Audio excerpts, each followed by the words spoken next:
Okay, ladies and gentlemen, so today kicks off the second annual NBA in-season tournament, now known as the Emirates NBA Cup.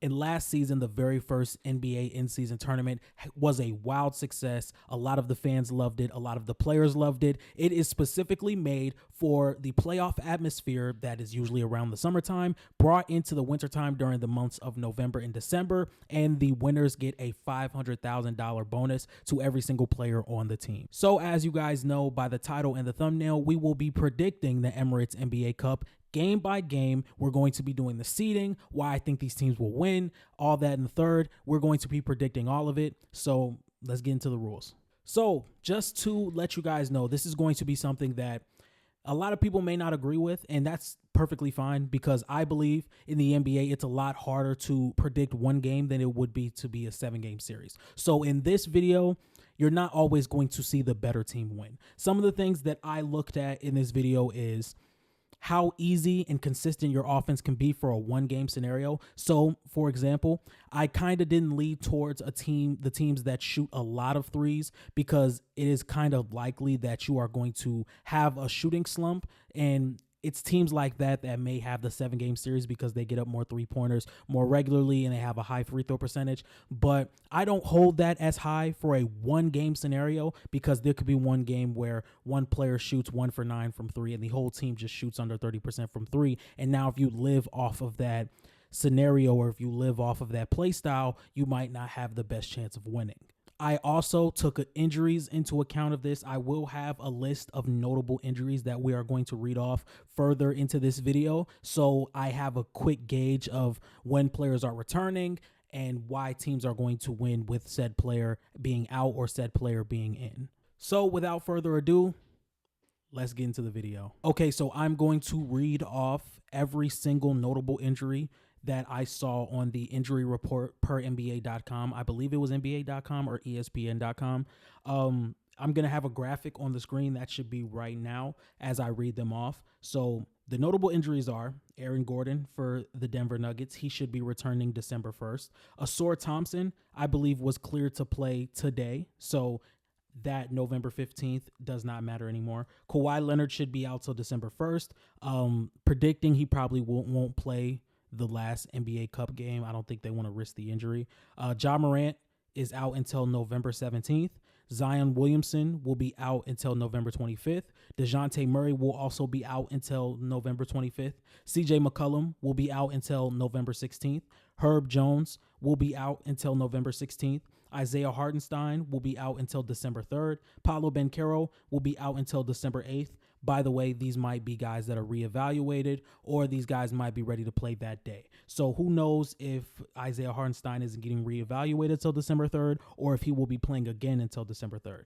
Now, Tyrese Maxey is going to be out until November 20th. Kevin Durant will be out until November 26th. Scotty Barnes will be out until November 21st. And the last one that I did not write down that just happened a few nights ago was Chet Holmgren. I believe he will not be reevaluated again until early December. So I believe he's probably going to miss this whole thing entirely.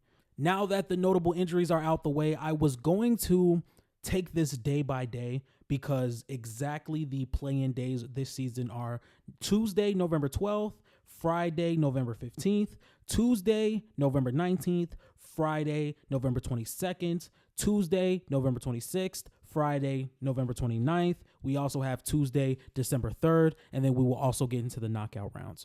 But we're going to go group by group. So let's say Group A, which has, if I take a look real fast, Group A has, for the Western Conference, has the Timberwolves, Clippers, Kings, Rockets, and Portland Trailblazers. We're going to go by every group, and we are going to predict every single game. So that is how we're going to do this, and let's get right into it. Okay, so the first group we have up so far is the Eastern Conference A group, and this group consists of the New York Knicks, the Orlando Magic, the Philadelphia 76ers, the Brooklyn Nets, and the Charlotte Hornets. Now, the team we're going to be starting up with first will be the New York Knicks, and I have them going undefeated in this Emirates NBA Cup stand, or the first few games of the Emirates NBA Cup. They will beat the Philadelphia 76ers in Philly. This is a first game back for Joel Embiid. I do not believe the 76ers offense is just going to click. They have struggled immensely.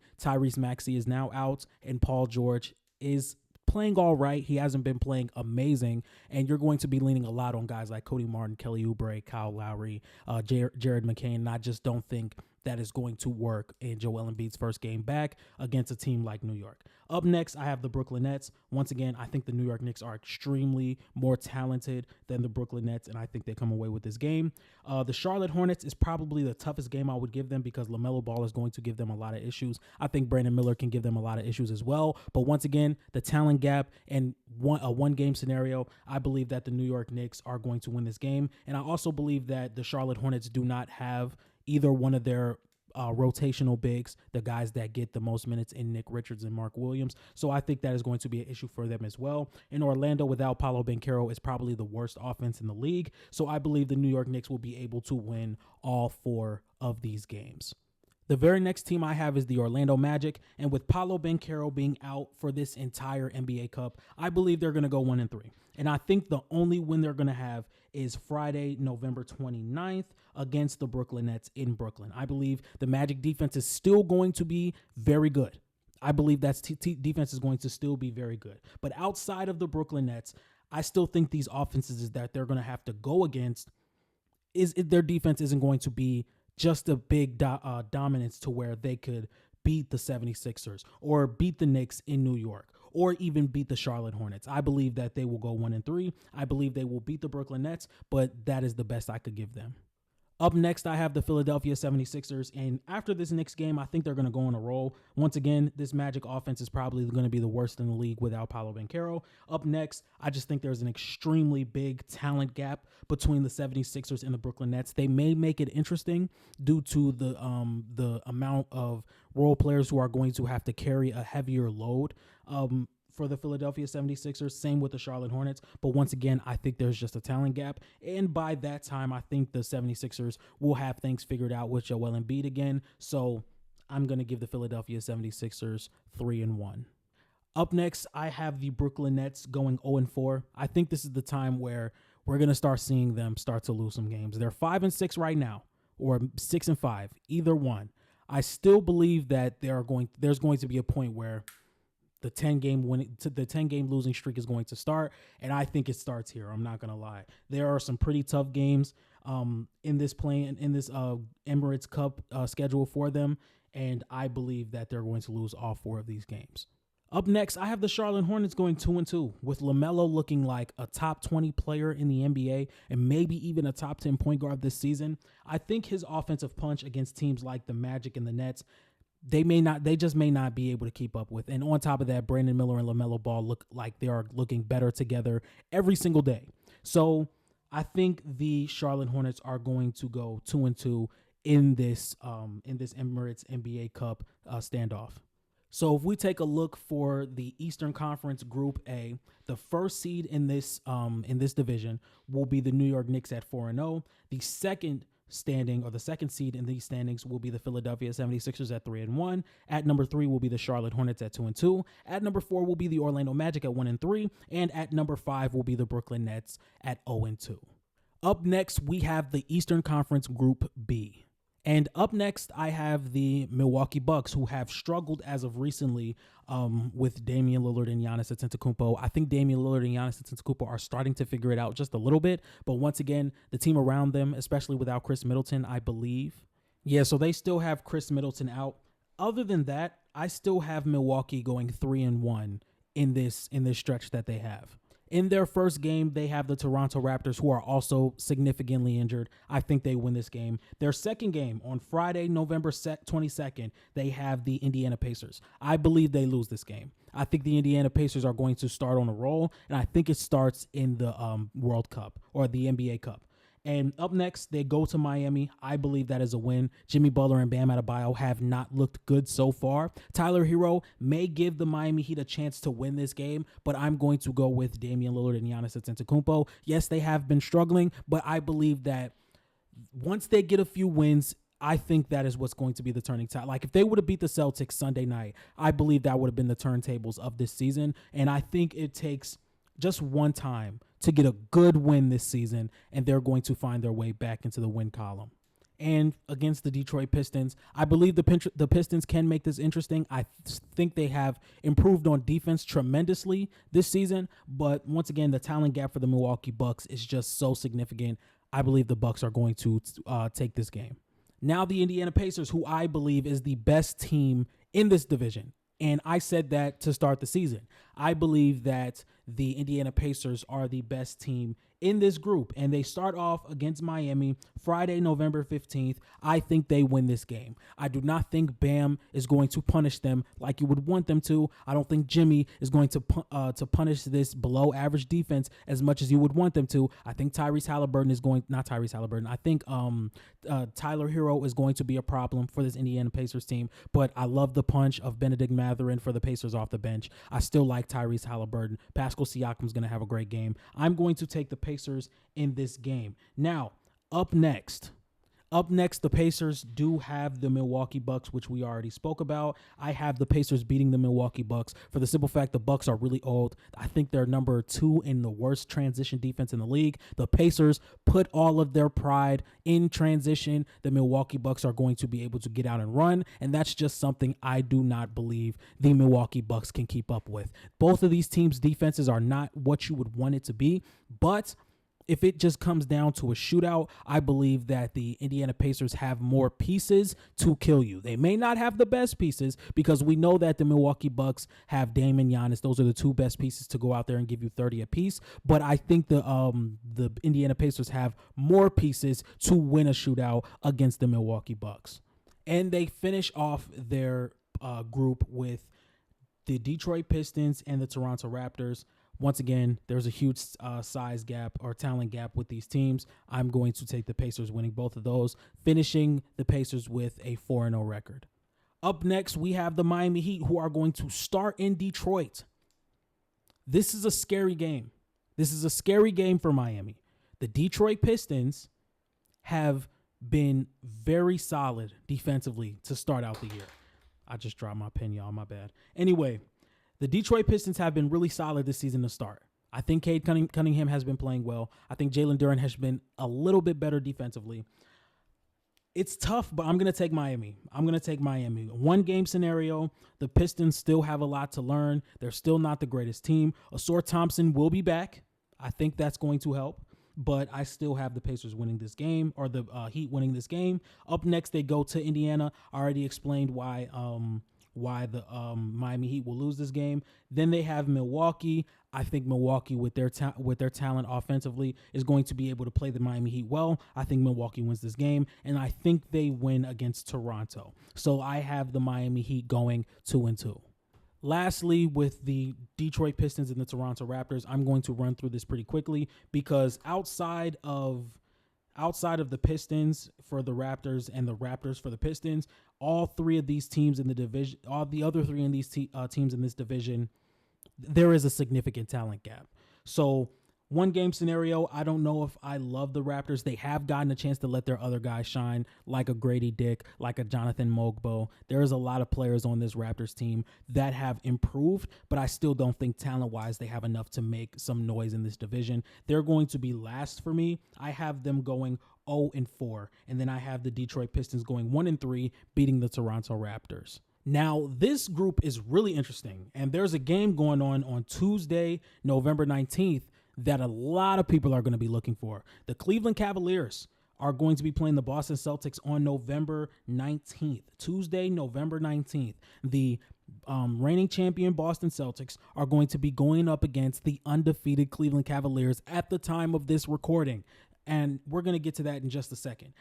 For the Boston Celtics, this is Group C of the Eastern Conference. They will be going against the Atlanta Hawks today, November 12th. I think the Boston Celtics win this game pretty comfortably. Up next, the Cleveland Cavaliers, and I'm just going to do a quick breakdown of this game real fast.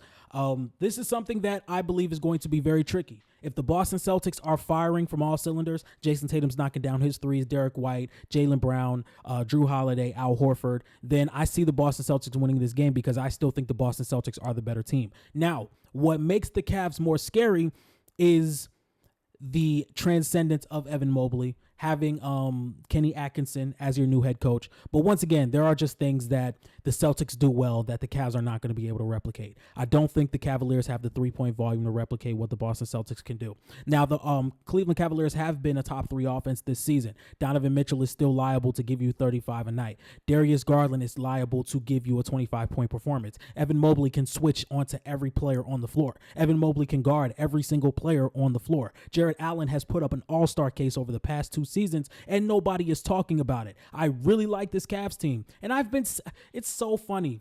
It's so funny because last season, I spoke about how, or not last season, but last offseason, this past offseason, I made a case for the Golden State Warriors to be a locked top 6 seed in the Western Conference. It's on this channel. If you want to find it, go find it. Once again, I also made a case on how the Cavs are one move away from being contenders. I did it. It's on the channel. Go look. It's on the channel. Go look. I know what I'm talking about. Anyway, I think the only way the Cavs really win this game is to run them off the 3-point line, kind of like what the Golden State Warriors did. One thing I really liked with the Golden State Warriors was how they were trapping, blitz and pick and rolls, and they were really active with their hands. The Golden State Warriors trapped the Boston Celtics in that game so much, and they poked the ball free so many times with deflections and rip-ups to where even if they didn't get a turnover out of that possession, the Boston Celtics would get the ball back. Oh, now there's 4 seconds left on the shot clock. Now there's 5 seconds left on the shot clock. Now we have to force a bad shot. The Golden State Warriors get in transition. They get their buckets because of Steph Curry's gravity. I believe the Cavs can run off that same philosophy with their defenders of Evan Mobley, Isaac Okoro coming off the bench. Donovan Mitchell can be very active with his hands, and they can get out in transition with Evan Mobley, how he does his grab and goes and gets out in transition right off the rebound. Darius Garland is one of the better playmakers in the league. Donovan Mitchell is so great at getting downhill. I think the Cavaliers have a recipe to win this game, and we're going to talk about that again because no spoiler. I'm not going to spoil it. But when you have a team in Boston, how, like I said, this is a 1-game scenario. So there is a big chance for just a 1-game scenario instead of a 7-game scenario that the Celtics just don't have it from 3 that night. There's a really big scenario where the Celtics just don't have it from 3. You know, they're not knocking down their shots. Tatum's 2 for 10. Drew Holiday is 1 for 5. Derek White is 2 for 7. Jaylen Brown is just not being aggressive. He's not attacking the rim. So I could understand where you would think the Cavs could win this 1-game scenario. But when we see a Boston Celtics team who is the best 3-point shooting in the league in the team, don't get me wrong, still have an elite defense, still can kill you from the perimeter, just getting downhill and being able to put you in scenarios that you do not want to be in, absolutely, where guys have to recover off transition and guys have to recover in rotation. It's going to be very hard. And I think the Boston Celtics are going to win this game. Up next, the Boston Celtics have the Wizards and the Bulls. Those are wins. I'm not going to sit here and try and really try and make this tough on y'all. Up next, the Cleveland Cavaliers. Once again, the talent gap from the Cavs and the Celtics to the rest of this group with the Bulls, the Hawks, and the Wizards, it's kind of night and day. So once again, I only have the Cavs loss being against the Celtics. It's in Boston. I think it's going to be a tough game. Now the Chicago Bulls. And the Chicago Bulls are interesting because I have them in this division going 2-2. I think the Chicago Bulls have made a lot of improvements. Josh Giddey has been making his shots a little better than he has been last season. Zach LaVine is still going to, and probably is the second best player outside of the Boston Celtics and the Cleveland Cavaliers. So let's say the Boston Celtics and the Cleveland Cavaliers are just not in this division. Who are the 3 best players in this Bulls, Hawks, Wizards tier? I would say Trae Young's number 1, obviously. And then the next 2 would probably be Kobe White and Zach LaVine. So I don't hate seeing the Bulls going 2-2. I have them beating the Hawks, and I have them beating the Wizards. So I have the Bulls going 2-2. Up next, I have the Hawks going 1-3. And maybe not even that. They've lost to the Wizards twice. But I do think Dyson Daniels is going to make a difference in this game. I think Trae Young is just going to be Trae Young, and I just don't think the Hawks are going to walk out of this division without a win. So I do have them beating the Wizards, even though they lost to the Wizards twice already this season. And lastly, I have the Washington Wizards going 0-4. Once again, there's a moment in the season where the teams that are bad start to really dive deep into being bad. Like I said with the Brooklyn Nets, there's going to be a time when we look up what the Brooklyn Nets are 6-5 right now. We're going to blink and they're 7-23. It's gonna happen. It's gonna happen. Let's appreciate them while they're fun now. Let's appreciate the Wizards while Bilal Coulibaly is playmaking and Alex Sarr is guarding on the perimeter and looking like a great defensive player. Let's appreciate that now, because when we look up and it's mid-January, it's early February, and the Washington Wizards are 8-22, it's going to happen. It's going to happen. I don't think I gave you the standings for the Eastern Conference Group B. So the Pacers are number 1 at 4-0.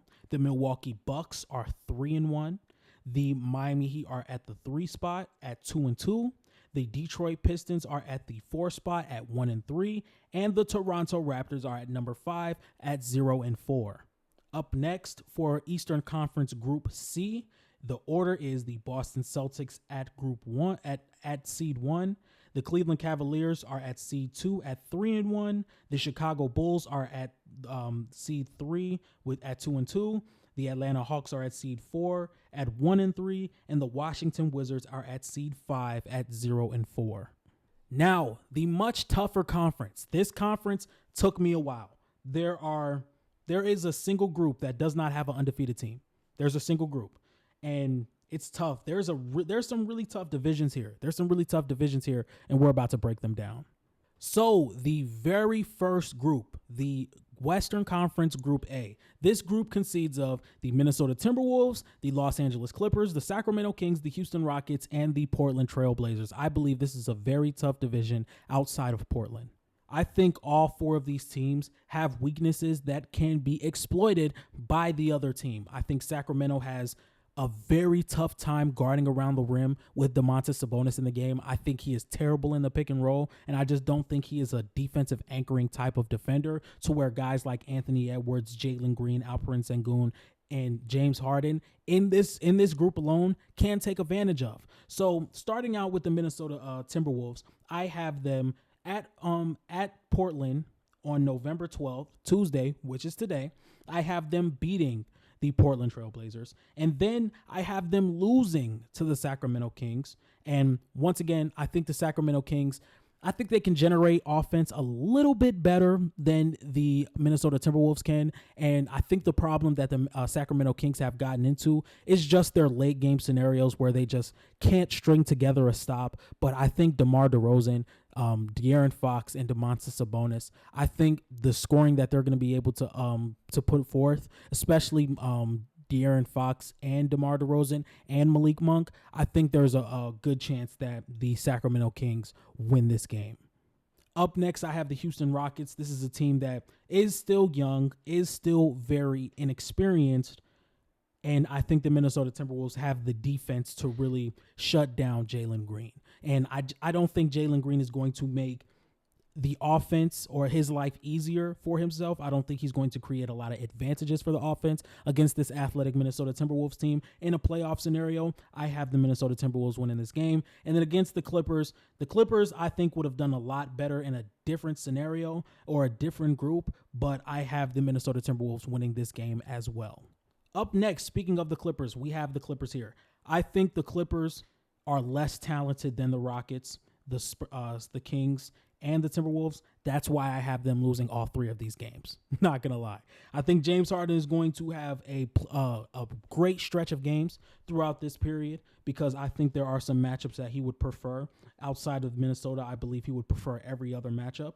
But I have him losing all 3 of these games, and then I have him beating the Portland Trail Blazers. Up next with the Sacramento Kings, I have them beating the Minnesota Timberwolves, and then I have them beating the Los Angeles Clippers, beating the Portland Trailblazers, and then I have them losing to the Houston Rockets. I think the Houston Rockets play them extremely well. Right now, the Houston Rockets are a top 5 defense in the league, so I think late game in those scenarios, they're going to be able to string together stops better than the Sacramento Kings can. I have the Houston Rockets winning this game. Now, speaking of the Houston Rockets, we now move forward to the Houston Rockets schedule, where I have them beating the Clippers. Already spoke about that. I have them beating the Portland Trailblazers. I didn't really speak about that, but the talent gap and the way the Portland Trailblazers are just playing, they're one of the worst defenses in the league. I just don't believe they win this game. And then I have them beating the Sacramento Kings and losing to the Minnesota Timberwolves. Already talked about this. And the Portland Trailblazers, once again, they're in the Cooper Flag sweepstakes. I usually have those type of teams going 0-4. But if there was any game I believe that they could win, it would be against the Clippers. Up next, we have Western Conference Group B. And this is a group that I think is riddled with a lot of injuries, especially to two teams who are at the top of the Western Conference right now in the Oklahoma City Thunder and the Phoenix Suns. The Oklahoma City Thunder will not have Chet Holmgren be reevaluated until maybe another 8 to 10 weeks is what I heard. I do not believe he's going to play in the NBA Cup at all. And then you have the Phoenix Suns, who are missing Kevin Durant for probably a month. So I would believe that the Phoenix Suns aren't going to have Kevin Durant suit up for this NBA Cup at all either.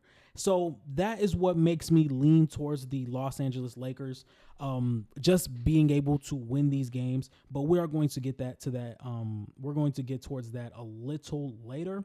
To start off, I have the Oklahoma City Thunder playing against the Phoenix Suns. They make their debut Friday, November 15th. And I have the Phoenix Suns winning this game. I don't know if I'm crazy. But once again, one game scenario. The Oklahoma City Thunder do not have a single center playing right now. Jalen Williams is hurt. Isaiah Hartenstein is hurt. Chet Holmgren is hurt. I think Yusuf Nurkic is going to get so many extra possessions for this Phoenix Suns team. And once again, right now, basketball is all about numbers. You get more possessions, you hit your shots, most likely you're going to win the game. And I think the Suns are going to win the game just like that.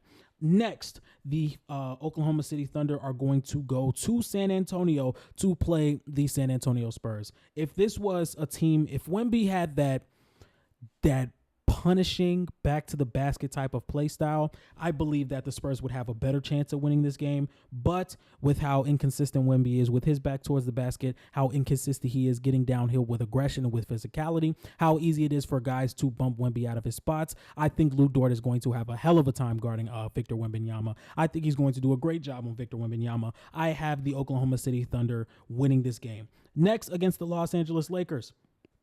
This is a team just like last year. Even with Chet Holmgren, there were people who would say the Lakers would rather have the Thunder. And I'm not going to say that I'm not saying that as in the Lakers would have won that series. I'm saying that as in the mismatches that the Lakers provide against this team that does not have a dominant post presence or physical post presence in Chet Holmgren. And without that, and Ousmane Dieng getting serious minutes at the 5, in this stretch without Chet Holmgren, I think LeBron and Anthony Davis, with the rim pressure they provide, is going to edge out a win. Now, if there was one game I would reverse, or one game that I would not be surprised swung the other way out of my predictions of this Western Conference B group, it would be this game. Because just like how the Thunder have have problems down low without their bigs, the Lakers have at the point of attack. You don't want to see Austin Reeves guarding SGA. You don't want to see D'Angelo Russell guarding SGA. You don't want to see Gabe Vincent guarding SGA. And that just might be your best option outside of Cam Reddish. So it's going to be tough. It's definitely going to be tough. I think the Lakers end up winning this game. And then lastly, you have the Utah Jazz, which I think the Utah Jazz have been horrible this season. Outside of Lauri Markkanen, there's not really much to look forward to. So I have the Thunder winning this game. Up next, the Phoenix Suns. I have them beating the Utah Jazz. Not going to sit and to explain why I think they're going to beat the Utah Jazz. Once again, I already spoke about how the Phoenix Suns are going to beat the Thunder. I have the Los Angeles Lakers beating the Phoenix Suns without Kevin Durant. And then I have the Phoenix Suns winning against the San Antonio Spurs. Up next, I already spoke about how the Lakers can beat the Thunder, so we're going to cross that out. The Lakers have the talent advantage over the Spurs and the Jazz. I believe that LeBron James and Anthony Davis, for some reason, take the Emirates NBA Cup a lot more serious than you would think. So I think they're going to have a really good chance of winning the entire thing again. But you'll see that may not be the case. That may be the case. You'll see if you keep watching this video. I have the Lakers beating the Suns. No Kevin Durant. Once again, already explained this. Once again, the Utah Jazz, to me, is the worst team in this group. I have them losing all 4 of these games. And the San Antonio Spurs, I have them winning 1 game in Utah. Now, if we can move on to the toughest group, in my opinion, in this entire Emirates NBA Cup, I think it's the Western Conference C group. And this group consists of the Denver Nuggets, the Dallas Mavericks, the New Orleans Pelicans, the Golden State Warriors, and the Memphis Grizzlies. Now, we're going to start off with the Denver Nuggets. Now, this team has caught fire recently. Nikola Jokic continues to show us why he is by far the best player in the league, to where this is Jokic, this is the next player in the NBA. It's a gap. As a matter of fact, let me just take my hand out. It's a gap. It's a gap. It's a big gap. So once again, this is based on a 1-game scenario. So the Nuggets may have the best player on the floor. That does not mean they're going to win every single game. I do have them beating the Pelicans. The Pelicans are so hobbled with injuries right now. I'm just not going to explain why I think the Pelicans are going to lose. I have the Memphis Grizzlies beating the Denver Nuggets. Yes, I do.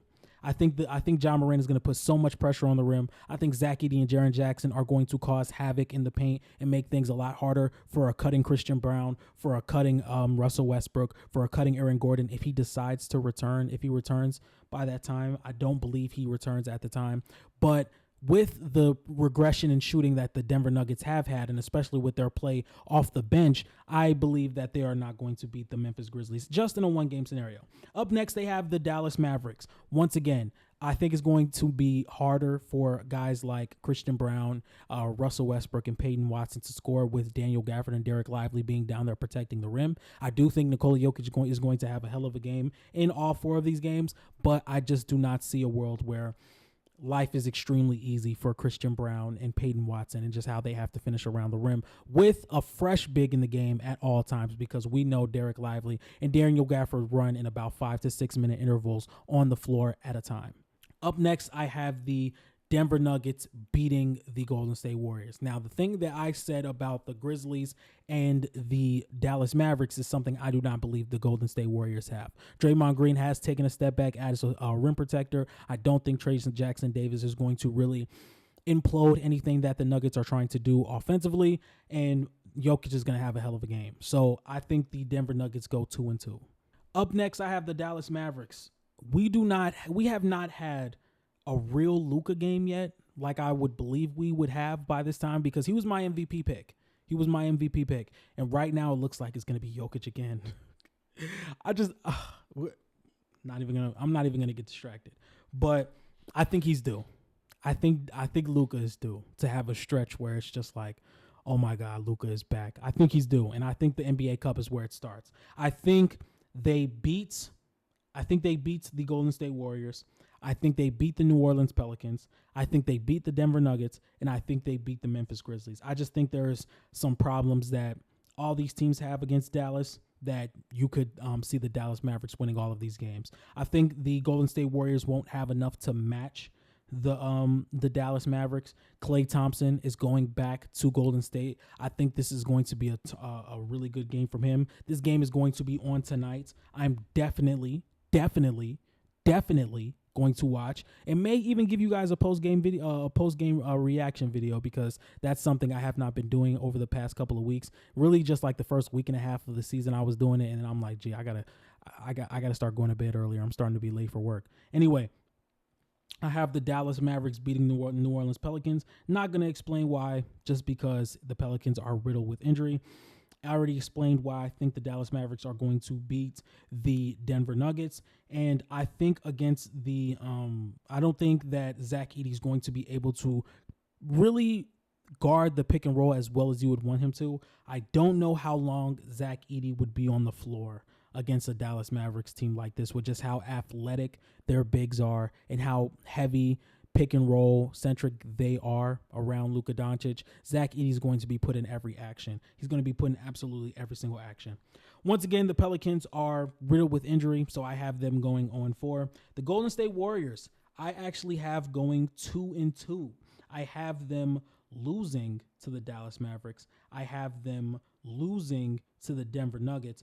But then again, I have them beating the Memphis Grizzlies and the New Orleans Pelicans. And the last team in this entire Emirates NBA Cup throughout the kind of regular season of the Emirates NBA Cup, we have the Memphis Grizzlies. And this is a very tough series. This is a very tough group. Somebody was going to have to be fifth. Somebody was going to have to be fourth. Somebody was going to have to be third.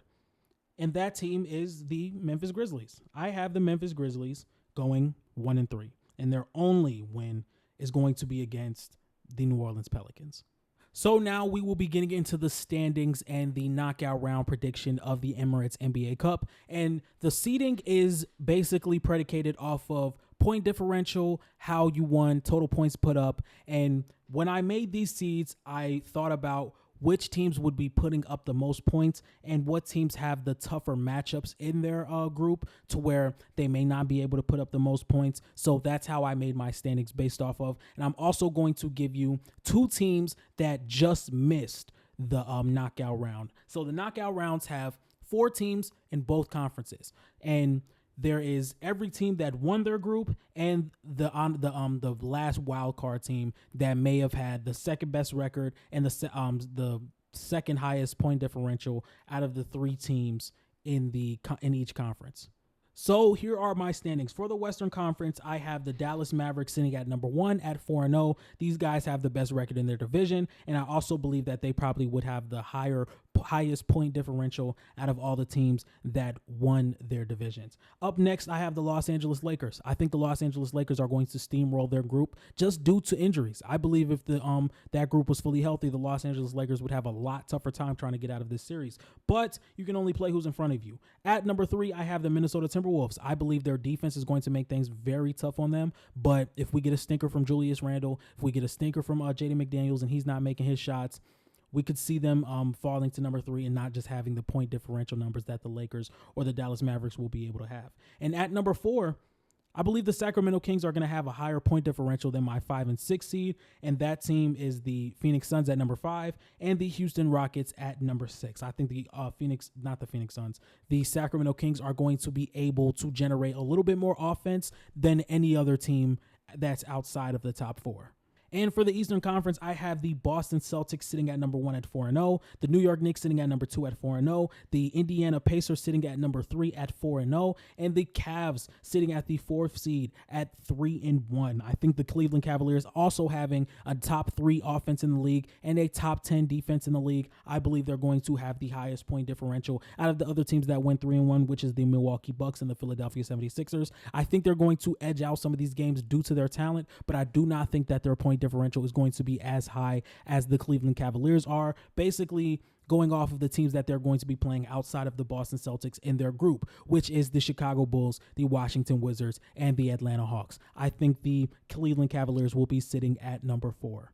So for the knockout rounds, I have the Dallas Mavericks sitting at the number 1 spot going against the number 4 Sacramento Kings. And I have the Los Angeles Lakers sitting at the number 2 spot going against the number 3 seeded Minnesota Timberwolves. I have the number 1 Boston Celtics going against the number 4 Cleveland Cavaliers. I have the number 2 New York Knicks going against the number 3 Indiana Pacers. So for the first game of the knockout round, I have the Dallas Mavericks going against the Sacramento Kings, and I have the Dallas Mavericks winning this game. Once again, the Dallas Mavericks are so heavy predicated on the pick and roll, getting Derek Lively downhill, getting Daniel Gafford downhill, having Klay Thompson spot up and be a motion shooter for them, having Kyrie as a secondary option, and just being an awesome isolation player, being somebody that gets to his shots and makes these tough shots time in and time out. I think the Dallas Mavericks are going to win this game, and they are going to move on. Up next, the Los Angeles Lakers going up against the Minnesota Timberwolves. I'm going to take the Los Angeles Lakers in this game. I just think LeBron and Anthony Davis are a more surefire duo to lean on for a game like this, especially in a one-game scenario when we know how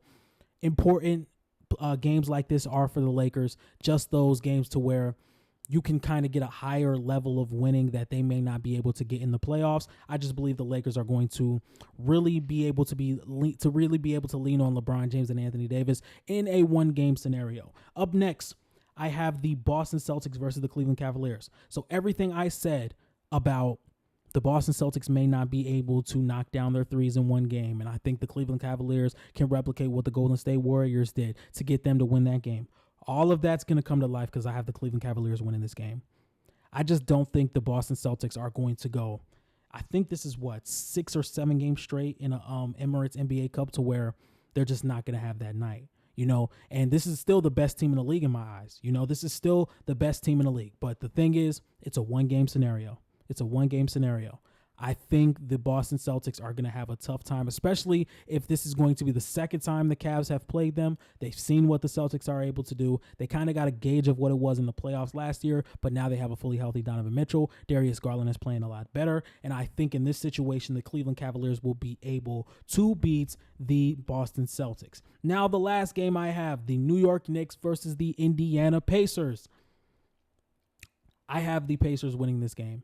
And I think it's solely due to the lack of defense that Karl Anthony Towns provides in the transition, in the half court, Tyrese Halliburton being able to find guys cutting, find guys coming off screens, the way that Pascal Siakam puts pressure on the rim, whether it's in the post, whether it's working in the mid-range, whether it's being an inverted pick and roll, and Pascal is the pick and roll ball handler, or he's the roller. I think Cat is going to have a hell of a time trying to guard this team. Up next, that leads me to the Final Four, the Dallas Mavericks versus the Los Angeles Lakers, and the Cleveland Cavaliers versus the Indiana Pacers. I have the Cavs beating the Indiana Pacers. The Cavs look like the type of transition team that can keep up with the Pacers this season, and they have the best defender on the floor in this game. I'm going to take the Cleveland Cavaliers. And in the second game in the Final Four, I have the Dallas Mavericks beating the Los Angeles Lakers. Yes, I do. I think Luka Doncic, once again, he's due for a stretch. And I think this is it. So my final two teams in this 2024 Emirates NBA Cup is the Dallas Mavericks and the Cleveland Cavaliers. And I have the Cleveland Cavaliers winning. I think the defense that they provide, the rim protection that they provide, the way they're able to switch on the pick and roll with Evan Mobley, I think that's going to be a lot. And I think Donovan Mitchell is going to have a hell of a game. So Donovan Mitchell is going to be the Emirates NBA Cup MVP, and the Cleveland Cavaliers are going to win the very first Emirates NBA Cup. So, ladies and gentlemen, if you sat through this entire video, first of all, thank you. This was a very long video. It took me a very long time to really sit back and try and predict all of these games. And I'm sure if we get the amount of watches or views that I would think we would, or I might get, that some people are going to disagree with this. And that's okay. I feel like this could be the March Madness bracket type thing that that college basketball does for the NBA, because these are knockout rounds, one game apiece, and we've seen in the NBA or in basketball period how tough it is to predict one game, because we never know who's on fire from three. We never know whose best player is going to have an off night. We don't know what team shot is just not going to be falling. So once again, I may be completely off, but this was still fun. This is hopefully something that we can see go around a little bit more in the NBA community, where people try and predict the Emirates NBA Cup, and maybe I start something. And if you do want to jump onto this trend next year, make sure you let them know that you got it from At The Buzzer Sports. All right, ladies and gentlemen, if you guys like this type of content, make sure you like, comment, and subscribe. Please check out my TikTok page at The Buzzer Sports. Please check out my Twitter at atbsports1. Check out my Instagram at The Buzzer Sports. For business inquiries, check out at The Buzzer Sports ent@gmail.com. If you want me to hop on your channel, if you want to hop on my channel, I do not bite. I am more than happy to talk basketball with anybody. So with all that being said, I will see you guys next time, and I'm out. Peace.